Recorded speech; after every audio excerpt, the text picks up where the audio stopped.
আমাদের বাচ্চারা কখনো এমন হয় ইসলাম সম্পর্কে জানেই না। নামাজ পড়ো বাবা। কেন নামাজ পড়বো আম্মা?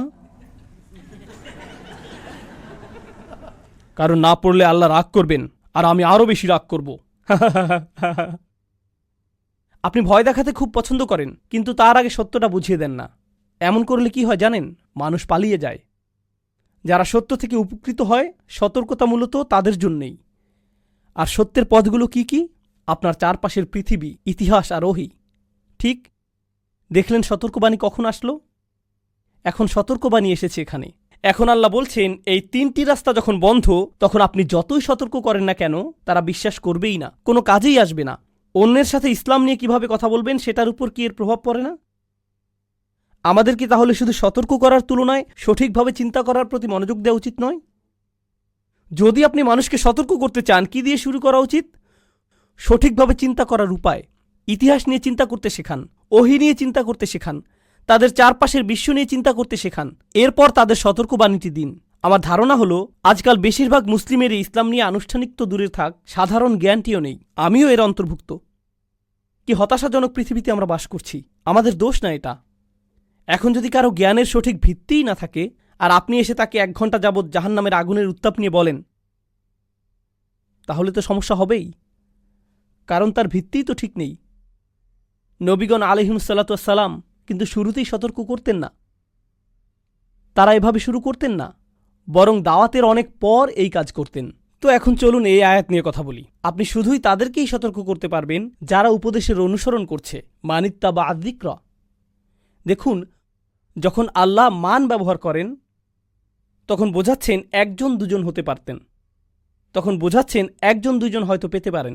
মান শব্দটি মানে অপরিচিত কেউ একজন। যেমন ইন্নামা তুনজিরুল্লাযিত্তাবা আযিকরা, তাহলে সেটা পরিচিত কেউ হতো, কিন্তু মান অর্থ অপরিচিত কেউ।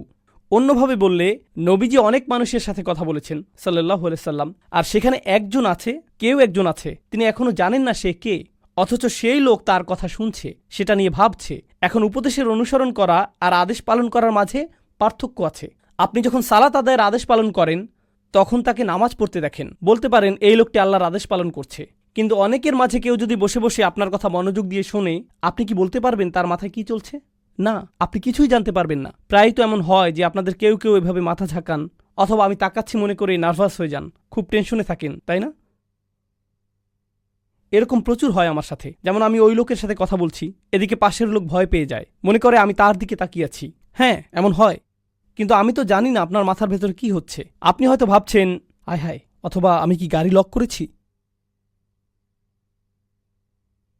কেউ কেউ ভাবছে খেলাটা কয়টায় শুরু হবে। বিভিন্ন জিনিস ঘুরতে থাকে আপনাদের মনের ভেতর, আমি জানি না। নবীজি সাল্লাল্লাহু আলাইহি সাল্লামও জানেন না মানুষের মনের ভেতর কি কি ঘটছে, তার জানার কথাও না। আল্লাহ বলেন, আপনার একমাত্র কাজ হলো তাকেই সতর্ক করা যার মাথার ভেতরে কিছু ঘটছে। মানিত্তাবা আযিকরা। আল্লাহর কথাগুলো কত নিখুঁত দেখুন। ও খশিয়া রহমান, আর সে কাকে ভয় পায়? আর রহমান বিল গায়ব, অদৃশ্যে ভয় পায়। সে গায়বের ভেতর আর রহমানকে ভয় পায়। সেটা কেন? রহমান তো অবশ্যই গায়বের ভেতর। তাহলে গায়বের ভেতর বলতে কি বোঝাচ্ছে? আসলে এর মানে হলো সে প্রকাশ্যে আল্লাহর প্রতি আর রহমানের প্রতি ভয় দেখিয়ে বেড়ায় না। কোথায় দেখায় তাহলে? গোপনে। মানে আপনি এখনো জানেন না সে কে, কারণ সে লুকিয়ে লুকিয়ে আর রহমানকে ভয় পায়। নবীজি সাল্লাল্লাহু আলাইহি সাল্লামের কোনো ধারণাই নেই যে তার শ্রোতাদের মাঝে কেউ কেউ মুসলিম হয়ে যাচ্ছে। তিনি শুধুই শুনবেন, তাকে শুধুই আল্লাহর উপর ভরসা করতে হবে। এখন এটার মনস্তাত্ত্বিক প্রভাবের কথা চিন্তা করুন। তিনি তার প্রতি আক্রমণাত্মক এক জনগোষ্ঠীর সাথে কথা বলছেন, আর আল্লাহ বলছেন এই শ্রোতাদের মাঝেই কেউ একজন আছে যে আপনাকে গ্রহণ করছে, যদিও জনতা আপনার বিরুদ্ধে। তাই সেই একজন লোককে বলুন, ফাবাশশিরহু বিমাগফিরাতিন ওয়া আজরিন কারীম। সেই একজনকেই ক্ষমার সুসংবাদ দিন, বিশাল প্রতিদানের অভিনন্দন জানান তাকে। এখানে দেখুন কি অসাধারণ ব্যাপার যে আল্লাহ আযজা জাল্লা এই আয়াতে প্রথমেই সেই ব্যক্তিকে নিজের থেকে ক্ষমা করছেন। আপনারা জানেন কেন? কারণ আপনি যদি সেই শ্রোতাদের একজন হন, তাহলে আপনি এখন নবীজি সাল্লাল্লাহু আলাইহি সাল্লামের কথা শুনছেন। তার মানে আপনার পূর্বের জীবন ভালো নাকি পাপের জীবন ছিল? আপনি পাপের জীবন অতিবাহিত করে আসছেন। তাই সত্য শোনার সাথে সাথেই আপনার অপরাধ বোধ কাজ করা শুরু করে। আপনি ভাবতে থাকেন, আমি কত পাপ করেছি এই জীবনে, আমার পুরো জীবনটাই নষ্ট করে ফেলেছি। এটা মুসলিমের সাথে হয়। আজকাল কোনো মুসলিমকে কেউ একজন ইউটিউবে ভিডিও পাঠালো, সেটা দেখে তার অবস্থা হয়, ইয়া আল্লাহ, আমি কত খারাপ, আমার জীবনে এখন অবশেষে দুইটি শব্দ, বালাগ এবং মুবিন। আমি চাই আপনারা যাতে এই শব্দ দুটি কিছুটা গভীরে গিয়ে বুঝতে পারেন। আরবিতে বালাগ অর্থ হল পৌঁছানো। আরবি ভাষাতে ভাব প্রকাশের কার্যকারিতা শেখানোর যে বিদ্যা, তাকে বলা হয় বালাগা। ভাব প্রকাশের কার্যকারিতা। বালাগার এ যুগের গ্রন্থগুলো অনুযায়ী বালাগার মূল ধারণাটি হলো এটা লোড করা পিস্তলের মতো। শব্দগুলো হলো অস্ত্রের মতো, শব্দগুলো হলো অস্ত্রের মতো। আর এই অস্ত্রের লক্ষ্যবস্তু হলো আপনার হৃদয়, আপনার আবেগ, আপনার অনুভূতি, আপনার ধারণা, যার অবস্থান আপনার হৃদয়ের গভীরে। এটাই হলো কারো বাণীর লক্ষ্যবস্তু। তো যদি এমন ধরনের শব্দ ব্যবহার করা হয় যা আপনার বুকের নিরাপত্তাবহুকে ভেদ করে, বক্ষপিঞ্জর ভেদ করে, শব্দগুলো যদি আপনার কানের মধ্যে প্রবেশ করে বক্ষপিঞ্জর ভেদ করে, এরপর সবশেষে আপনার হৃদয়ের গভীরে পৌঁছে যায়, তাহলে এটাই হলো বালাগ। বালাগ কেবলমাত্র ভাব প্রকাশ না। কেবল ভাব প্রকাশ দিয়ে এটাকে ব্যাখ্যা করা যায় না। আমরা বলছি হৃদয়ে প্রবেশ নিয়ে, আমরা বলছি পরিবর্তন ঘটানোর মতো ভাব প্রকাশ নিয়ে, আমরা বলছি এমনভাবে কথা বলার ধরন নিয়ে যা হলো সর্বোচ্চ কার্যকরী। এখন আমরা যদি সর্বোচ্চ কার্যকরীভাবে ভাষার ব্যবহার করিও, পরিবর্তনটা কোথা থেকে আসবে? এটা কি আমাদের কথা থেকে আসবে? পরিবর্তন আসবে আল্লাহর পক্ষ থেকে। এই বিষয়টি কি ইতিমধ্যে আমাদের আলোচনায় এসেছে? ইন্না নাহনু নুহিল মাউতা, আমরা মৃতকে জীবন দান করি। তিনি সেই সত্তা যিনি হৃদয়কে জীবিত করে তোলেন। তাহলে কেন তিনি বলছেন মানুষকে কার্যকরী ভাষা ব্যবহার করতে? যদি আল্লাহ এটা করে দেন, সেখানে আমার তো তেমন কিছু করার নেই। কিন্তু এটা এরকমভাবে কাজ করে না। এই পৃথিবীতে সব কিছুর জন্য, এমনকি দাওয়াতি কাজের জন্যেও, মানুষকে আল্লাহর পথে আহ্বানের জন্যেও আল্লাহর নির্ধারিত নিয়ম হলো আপনাকে হতে হবে সব থেকে সবচেয়ে উত্তম। আর তারপরে আল্লাহ বলেন কুন ফায়াকুন। আল্লাহ বিনামূল্যে কুন ফায়াকুন প্রদান করেন না। আপনাকে আপনার সর্বোচ্চটা দিতে হবে, এরপরে তিনি আপনাকে ফলাফল দিবেন। আপনি যদি সর্বোচ্চটা না দেন, তিনি আপনাকে ফলাফল প্রদানে অস্বীকৃতি জানাবেন। অন্য কথায়, ফলাফল এজন্য আসে না যে আমি সব থেকে উত্তম অথবা আমি সর্বোত্তম হওয়ার চেষ্টা করছি, বরং আল্লাহর পক্ষ থেকে ফলাফল আসে কারণ তিনি মনে করেন যে আমি এর জন্য যোগ্য, আমার প্রচেষ্টার ফল হিসেবে। এক্ষেত্রে পরিষ্কার কার্যকর ভাব প্রকাশটা জরুরি। তবে রাসূল সাল্লাল্লাহু আলাইহি সাল্লামের জন্য এটা উদ্বেগের বিষয় ছিল না, কারণ তাকে আসলে নিজ থেকে কোনো শব্দ উদ্ভাবন করতে হয়নি। এর জন্য যত শব্দ তার প্রয়োজন ছিল তা কি? কোরআন। বালাগ ফাহাল ইউহলাকু ইল্লাল কওমুল ফাসিকুন। কোরআন নিজেই বালাগ। তো এটা শুধুমাত্র বালাগ নয়, কোরআন এসেছে অমা আলাইনা ইল্লাল বালাগুল মুবিন। মুবিন শব্দটি অথবা আবানা শব্দটির অর্থ পৃথক করা। আমরা তোমাদের কাছে এমনভাবে এই বাণী পৌঁছে দিব যা শুধু তোমাদের আবেগ অনুভূতিতে আবেদন তৈরি করে এবং প্রভাব বিস্তার করেই ক্ষান্ত হবে না, বরং এই বাণী সত্যকে মিথ্যা থেকে পৃথক করে দিবে। কিন্তু আপনাকে এই ধারণাটি বুঝতে হবে যে কোনো কিছু যা ভালো না, সেটাকে এখন পরিষ্কারভাবে ভালো না হিসেবেই অনুধাবন করা হচ্ছে। অন্য কথায়, কেউ এমন বক্তৃতা দিতে পারে যা মানুষের অন্তরকে প্রভাবিত করতে পারে। আমি রেডিওতে খ্রিস্টানদের করা প্রচুর আলোচনা শুনি। আমি আসলে একবার জোয়েল অস্টিন প্রোগ্রামেও গিয়েছিলাম। সেখানে কিছুটা ঘুম এসে পড়েছিল। আমি শুধু দেখতে চেয়েছিলাম এই লোকগুলো কি করে, কিভাবে প্রতি সপ্তাহে পুরো স্টেডিয়াম মানুষে পূর্ণ হয়ে যায়। আমাকে জানতে হবে। আর আপনারা জানেন, প্রত্যেকেই বলছিল হুম হুম হুম, হ্যাঁ ঠিক। সে এখানে কি করছে? সে মানুষের কি প্রভাবিত করছে? হৃদয়। সেখানে বালাগ রয়েছে, কিন্তু আপনারা জানেন সেখানে কি নেই? সেখানে মুবিন নেই, সেখানে স্পষ্টতা নেই, কোনো কিছুই পরিষ্কার বলা হচ্ছে না। তারা সবচেয়ে নির্বুদ্ধিপূর্ণ কথা বলে, আর সেটা উপেক্ষা করা হয়। আমি একজন ধর্মপ্রচারককে বলতে শুনেছি, একবার আমি চকলেট দুধ পান করছিলাম, আর আমি দুধ এবং চকলেট মেশাচ্ছিলাম, আমি এটা নাড়ছিলাম। তখন আমি চিন্তা করলাম, আপনাকেও আপনার জীবনে একটা নাড়াচাড়া দিতে হবে। প্রত্যেককেই নাড়াচাড়া দিতে হবে। আপনার জীবনে নাড়াচাড়া দিন, আপনার জীবনে যিশুকে ফিরিয়ে আনুন, নাড়াচাড়া দিন। আর মানুষও বলছিল আমি নাড়া দিচ্ছি, আমি নাড়া দিচ্ছি। সেখানে প্রচুর পরিমাণে নাড়াচাড়া হচ্ছিল। মানুষকে চালিত করতে গিয়ে আপনি নাড়াচাড়া দিয়ে দিলেন। কিন্তু এটাতে কিছু নাও থাকতে পারে। কিন্তু আপনারা বুঝতেই পারছেন যে এখানে সুস্পষ্টতা নেই। আপনি স্পষ্ট বক্তব্য দিতে পারেন, কিন্তু এটাতে কিছু নাও থাকতে পারে। এরকম ঘটা সম্ভব। আপনি মানুষকে উত্তেজিত করে দিতে পারেন, আর মানুষ বলতে পারে তাকবীর। আপনি এমনটা করতে পারবেন, কিন্তু আপনি সুস্পষ্টভাবে কোনো কিছু বলেননি। তো বালাগুন এবং বালাগুল মুবিনের মধ্যে পার্থক্য রয়েছে। আবেগ অনুভূতির আবেদন সৃষ্টি করা হলো বালাগ, কিন্তু চিন্তার জগতে আবেদন সৃষ্টি করা হলো মুবিন। আর এখানে উভয় বিষয় উপস্থিত থাকতে হবে। এটাই প্রকৃত ভাব প্রকাশ। এটাই প্রকৃত ভাব প্রকাশ। যদি ভাব প্রকাশ শুধুই এরকম পুঁথিগত হয়, সূরা ইয়াসিন একটি মাক্কি সূরা, এটা তখন অবতীর্ণ হয়, এটা কোরআনের ৩৬তম সূরা। আমি আপনাদেরকে তথ্য দিতে পারি, এতে মুবিন থাকতে পারে, কিন্তু এতে বালাগ থাকাও জরুরি। এটাই হলো কার্যকরী ভাব প্রকাশ, আর এটাই রাসূল সাল্লাল্লাহু আলাইহি সাল্লামের দেখানো পথ। আপনি যখন এটা না বুঝতে পারেন, জানেন মানুষ এই আয়াতটি দিয়ে কি করে?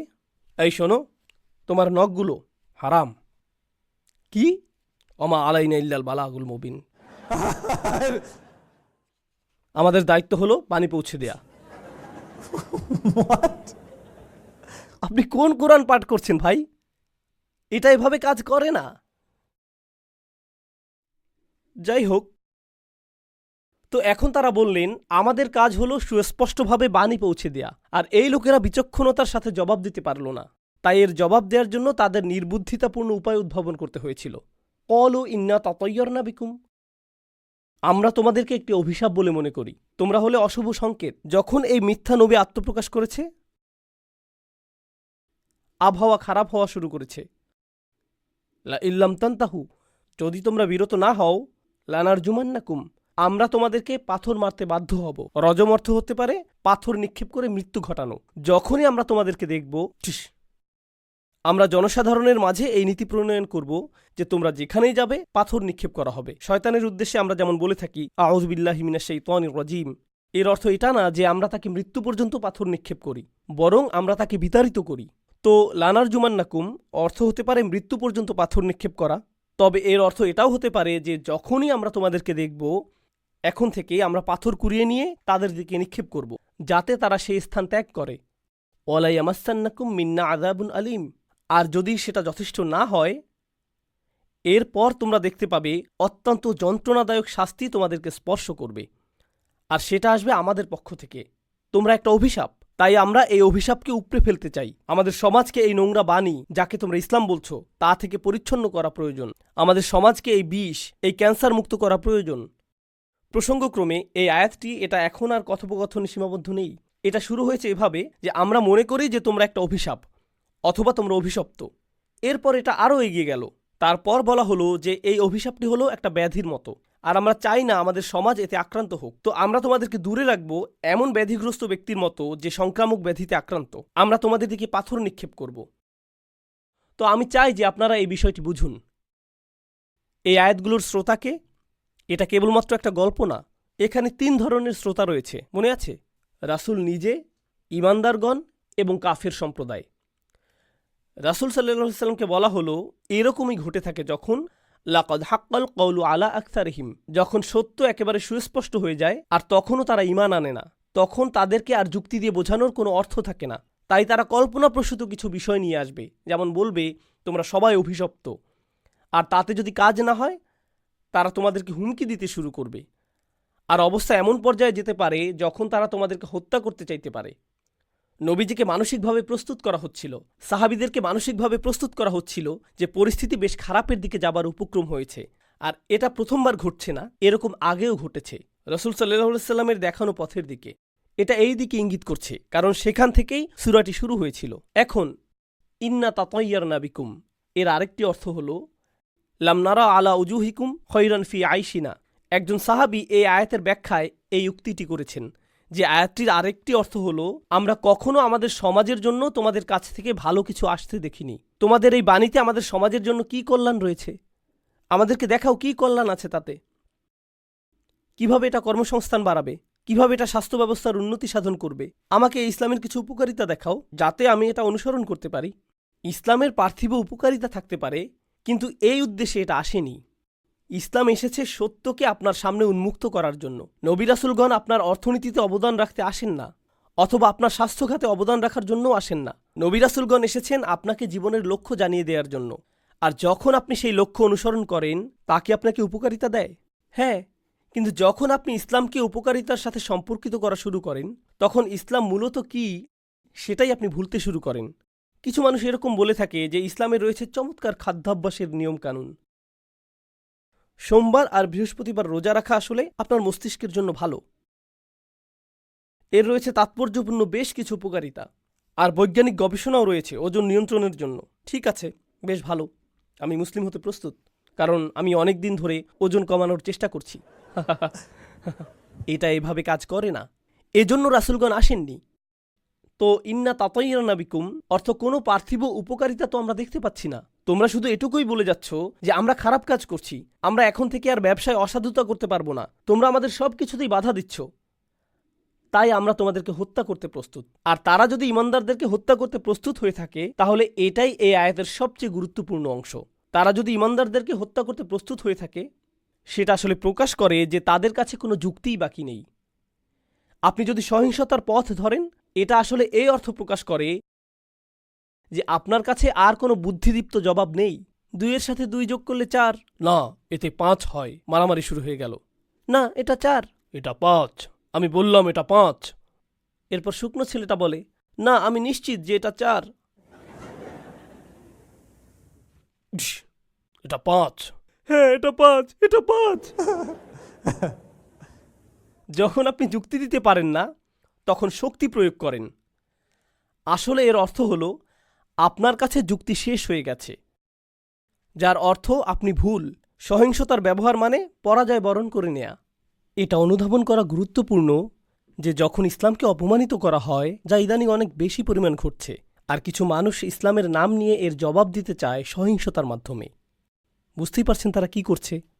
তারা পরোক্ষভাবে এটাই প্রকাশ করছে যে ইসলামের ঝুলিতে বুদ্ধিদীপ্ত কোনো জবাব নেই। এই একই সমালোচনা আল্লাহ করেছেন কাফিরদের বিরুদ্ধে, যা এখন ইমানদারদের দিকে যাচ্ছে।